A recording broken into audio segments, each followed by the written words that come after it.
Hello, everybody, and welcome to another episode of the Serious Sellers Podcast by Helium 10. I'm your host, Bradley Sutton. This is the show that is our Helium 10 Weekly Buzz, where we give you a rundown of all of what's going on in the news world in regards to e-commerce, Amazon, and Walmart.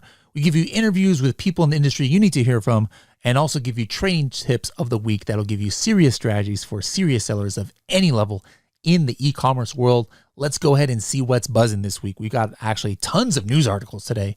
It's kind of weird how it goes in kind of different, like some one week there's no news almost, and next week there's a lot of news. We got some interesting stories about how Amazon in search results is removing some brand names. So we'll talk a little bit about that, a new return fee for some Amazon orders, something to attract customers to Walmart stores in the future, something new on Etsy. It's going to make you think of eBay perhaps, and some other news stories as well. We've got an interview about sponsored video ads with Vince Montero, and we've also got a training tip of a new feature of Helium 10 that you guys can definitely get some insights on, so stay tuned for that. Let's go ahead and hop right into the news. Now, the first article I want to talk about today is actually coming out of USA Today. It's actually interesting.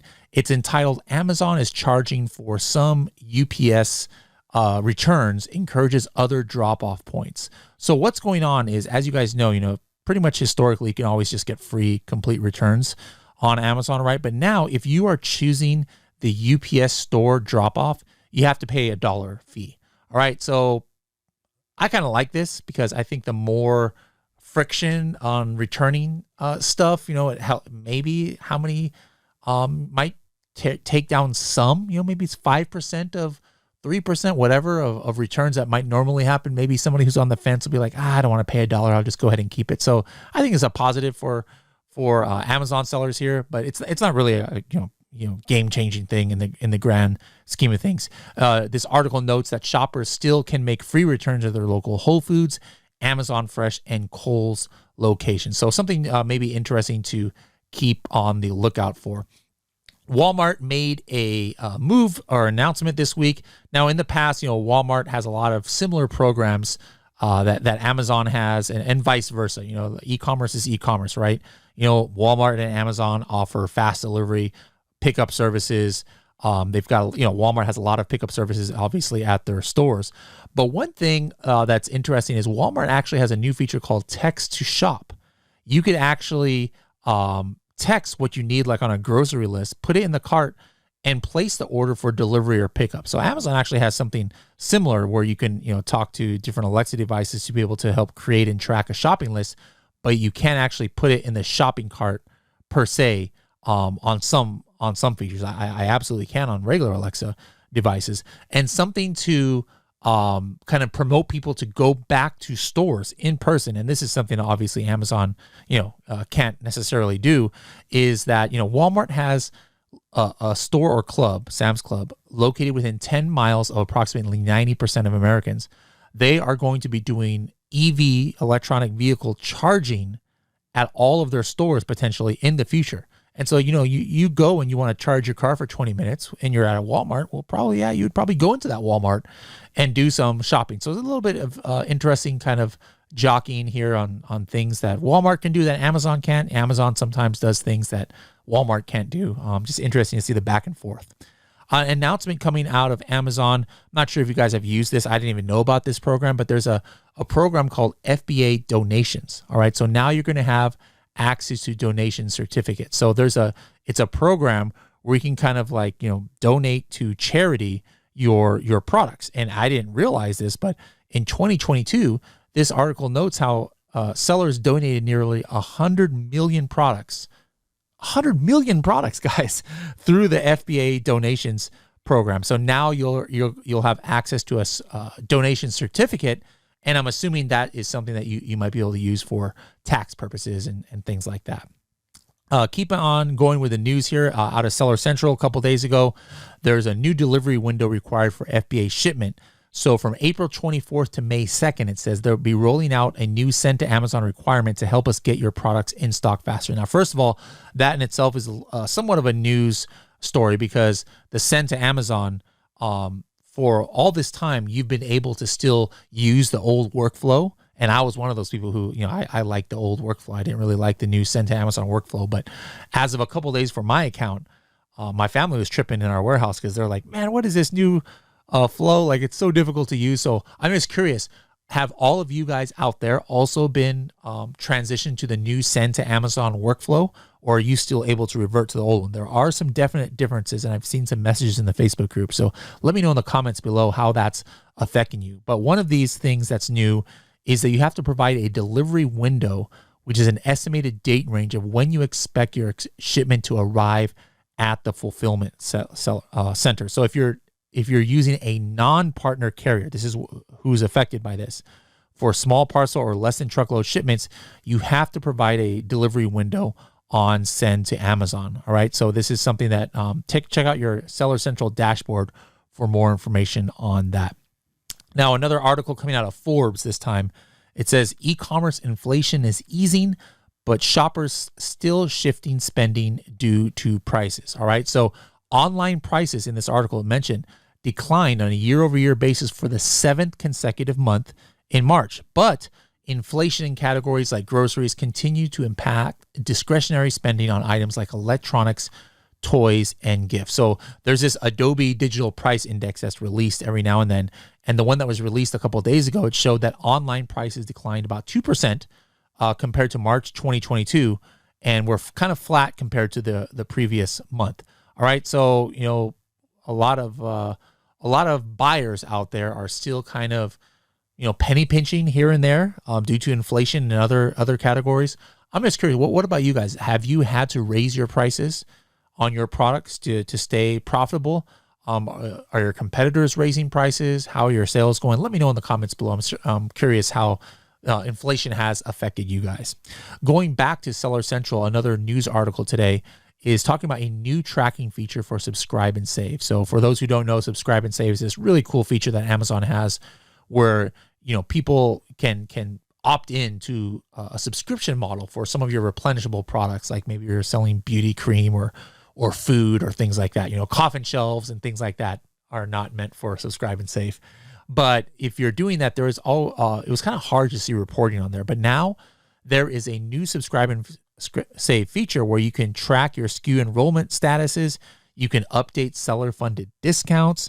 You could check status for SKUs at risk of missing deliveries due to low stock and more. So make sure to check out that on your Seller Central dashboard if you guys are involved in Subscribe and Save. Now, the next article has been something that's been going on for surprisingly a week or two, where I don't know if you guys have noticed, but in some mobile browsers and desktop browsers, Amazon from the search results is removing the brand name. You guys notice that? Go check your main keyword right now. I want everybody to go in, pause this video, check your main keyword where you're on page 1 and look at the search results. If you have your brand name there in your title, is Amazon removing it? Let me show you an example of what we've been seeing. This is a very strange test. I mean, for building your brand, this is actually kind of hurts, but I've seen this Amazon do this to major brands as well. For example, I'm just going to show you guys right now the coffin shelf search. You can see some different categories. It still has in the search results. It says here Nanny-O makeup coffin shelf, but we've got the brand here, coffin shelf, spooky coffin decor is the beginning here, but it does not show Manny's Mysterious Oddities for any of these brands here. All right. So if you think, oh, well, Bradley, you must have just taken it out of your title. No, let me open up the actual listing. If I click on the listing, you'll see right here, this Manny's Mysterious Oddities is right here at the beginning, but in the search results, it is not showing. So what do you guys think of this? I'm not too much of a fan. I mean, part of me says, all right, hey, it gets the more, Manny's Mysterious Oddities is kind of a long brand. It kind of sucks to have put it at the beginning of the title before. But if I'm trying to build some brand recognition out there, if somebody's just looking at the search results, how would they know it's my brand? Every listing now, all of a sudden, it's just saying coffin shelf, coffin shelf, coffin shelf. So I'm curious. I've got to think that Amazon's going to revert. I can't imagine that this is going to continue like this, but let me know what you see. I've heard that some of it is reverting already. Let me know what you guys see on your side for that. Another Seller Central update last week was you can now view your brand protections on the new brand registry impact dashboard. All right, so this is linked to in your news. Make sure to check out your new impact dashboard. You'll see the number of brands registered that you have, the number of infringing ASINs removed on your brand. So that's kind of interesting. It's a new thing that maybe you haven't been able to see before. And the number of invalid new ASINs that they have prevented. So brand registry is doing a lot of things that maybe you guys can't see in the past, but now you'll be able to go ahead and see that with this new dashboard. Another article here, this one is from Glossy, and it says, as resale competition intensifies, Etsy adds a bidding option. That's very interesting. All right. So now, Etsy actually said that, hey, somebody searches for vintage fashion once every 10 seconds on the platform. And in 2022, Etsy's revenue surpassed $2 billion. Now, because of the growing interest in vintage items, Etsy is testing a feature called Make a Bid to capitalize. So it's kind of like eBay negotiation, right? Or eBay auction, where the sellers can suggest a starting price and then let potential buyers make offers. So really interesting. I can't imagine this being spread out across the board to all Etsy items, but imagine that in Amazon. Like, would you even want that? Like, would you want to put some kind of bidding on some of your products that you have very low stock on or something? Very kind of interesting concept to think about, but I can't imagine that really working for Amazon. All right, so that's it for the news articles this week. Now, one thing I wanted to kind of like bring to your attention that you guys should possibly take advantage of is our Helium 10 Hub. All right, now this hub is a place where vetted kind of like service providers, software companies that have tools that Helium 10 doesn't provide. It's a place where they have their own directory on Helium 10 and where users can go, Helium 10 users can give verified reviews. So guys, go to hub.helium10.com and you can go in different categories here and see a bunch of different companies. Like here's Forsket. They're a shipping company. You can read reviews that Helium 10 members have given Forsket. Here's a company called Knock Knock. It's a new company to our hub. Here's Press X, a company that can give you good launch strategies. We got Getita here. We've got Cellcore. We've got PPC agencies. And when you click on there, you can actually read the reviews and leave reviews. So if you've used one of these companies, log into your Helium 10 account and leave a review, please. And you can read what other Helium 10 members have shown here. So hub.helium10.com, guys, is a great directory to I wouldn't recommend just going to Facebook groups and saying, hey, who recommends something, like, unless you know everybody in that Facebook group, or if it's a private Facebook group, then do that, but here's a place where you can see verified reviews on different companies out there. And there's no money in this for Helium 10. We're not getting like commission on who you click on. We just want to provide a hub where you can, visit different partner companies out there. All right. Next up, we have got a cool clip of the week that it came from last week's Tacos Tuesday. And the originator of Tacos Tuesday, Vince Montero, is back in order to answer some questions about sponsored video ads. So Carrie and Vince, take it away. I wanted to bring up something because I think you posted recently about video ads, and I thought that was a really good topic to talk about. Maybe we could just chat about it really quickly. Oh, yeah. Because I created a video ad. I used Cerebro, and I found that my competitors were targeting kind of other third-party brand names, like just small, not like big brand names, but just kind of they were making a ton of sales doing this. So I was like, well, I'm just going to create a little video ad. I made a very quick slideshow. And I think that first month I made like 15 or 20,000 in sales. And I just kept doing really well with video ads. And so I wanted you to talk a little bit about that. Sure. Yeah. So I think that's one of the reasons why I've been talking about sponsored brand videos since they came out. And I actually ran a case study with one of my clients and that got picked up. It was so there's a Helium 10 blog post on the Amazon ads blog about just the power of video. I understand when something's new, there's a hesitancy, but yeah, it's definitely time to kind of jump on that, especially right now. I learned kind of just before Prosper and actually have seen it in action now. So if you guys haven't noticed on your searches, like video is coming up at least twice now on the search results page for competitive categories. So in the middle and then on the bottom, right? So more ad space. Before it was just one, which was really great for that one person because they had a super competitive advantage on the competitor page. But now there's a place at the bottom, not as competitive because it's all the way at the bottom, but still powerful. But additionally, video is now playing right under the search results or search bar. So you've got now a brand new video placement right at the top of the search results, right? So super powerful. Imagine if you're on your mobile phone, even more powerful. It's literally the only thing that you see after doing a search if the video gets that placement. So I was in a great session with Rob Whitsley of Video Fresh, highly recommended, video services company. If you haven't done it, check that out. There's lots of different companies that are doing it, but you can do it really quickly yourself. You heard Carrie just say, I did a kind of slideshow presentation, had some audio maybe behind it. There's a video builder, I believe in, it might be just North America, but Amazon launched a video builder. Amazon, yeah. Yeah, so you can just basically use the Amazon video builder. And the crazy thing is I was looking at another client earlier last week and talking about the launching of these new campaign types. And you'll be surprised how simple the video can be to convert. Like all the shopper really needs to see is a person using the product, right? If it's kind of more lifestyle-y, like maybe cosmetics, sure, you need to have more feel-good stuff to it. But more often than not, the videos that convert are just the simplest ones.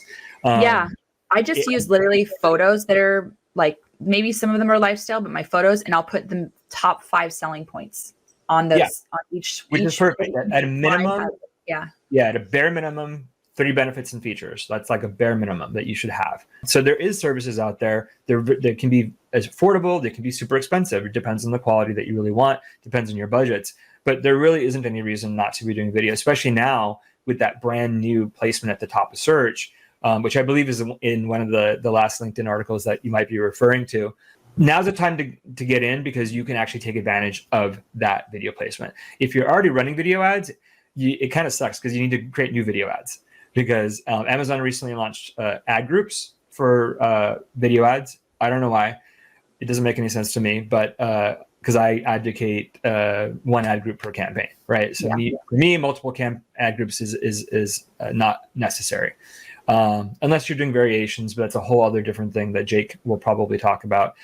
But it's a requirement now. So in order to get that placement, you have to have a video campaign with an ad group, and it has to be directed to your store.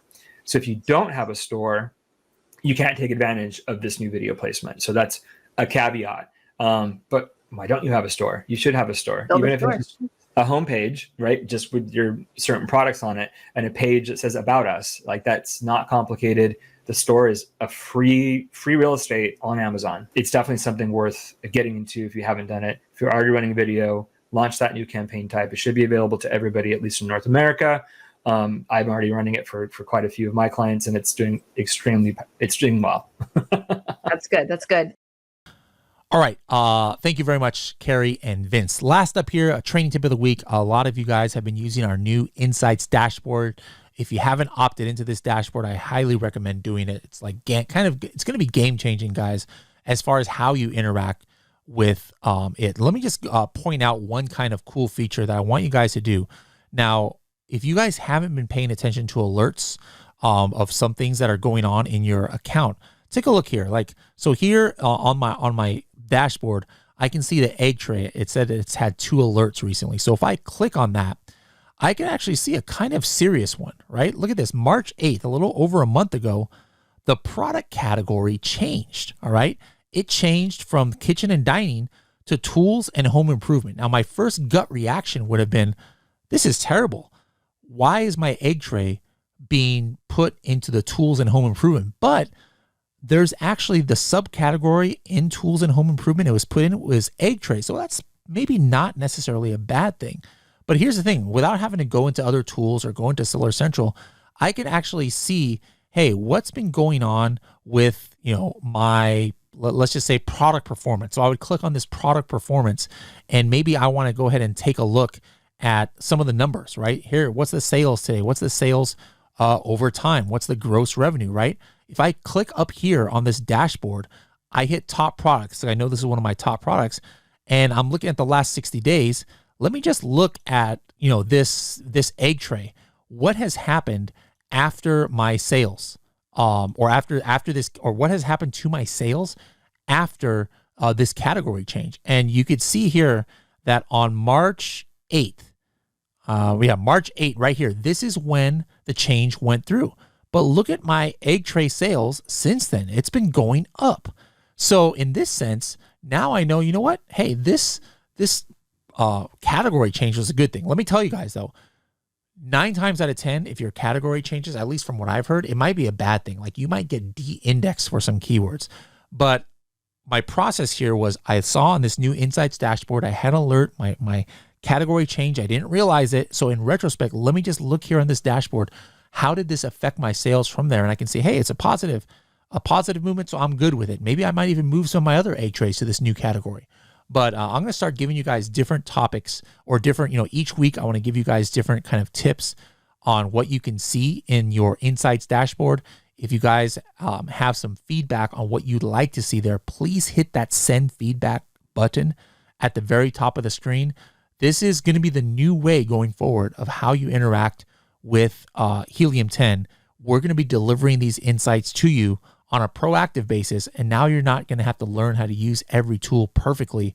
We're going to go ahead and do a lot of that heavy lifting for you. So insights dashboard, guys, make sure to activate it and then give us your feedback on how you think it can be improved. All right, guys, I appreciate your time this week. We had a lot of stuff to go over. So thank you for staying here to the end. We'll see you next week to see what's buzzing.